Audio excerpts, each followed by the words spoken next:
नमस्कार मंडळी. आज मी तुम्हाला माझ्या प्रेग्नन्सीचा एक अनुभव शेअर करणार आहे.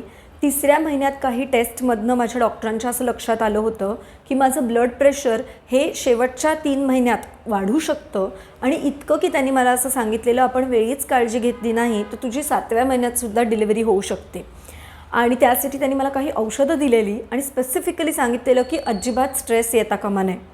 आता तुम्ही हे विचार करू शकता, असं जेव्हा डॉक्टर सांगतात तेव्हा खरं तर खूप जास्त ताण येतो की काय होईल, कसं होईल, बाळाचं कसं होईल.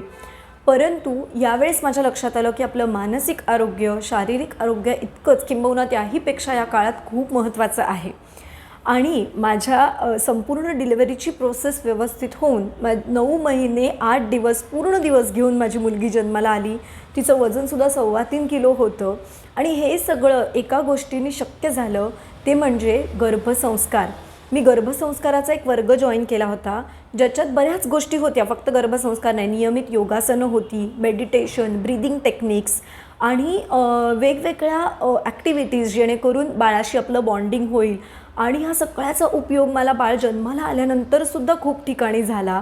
आणि त्यासाठीचा मी डिटेल्ड गर्भसंस्काराचा इंटरव्ह्यू व्हिडिओ केलेलाच आहे. परंतु मला सगळ्यांना हे सांगायचे जे ह्या प्रोसेसमधनं जात आहेत की तुम्ही या गोष्टीचा प्रेग्नन्सीत नक्की विचार करा आणि लक्षात ठेवा.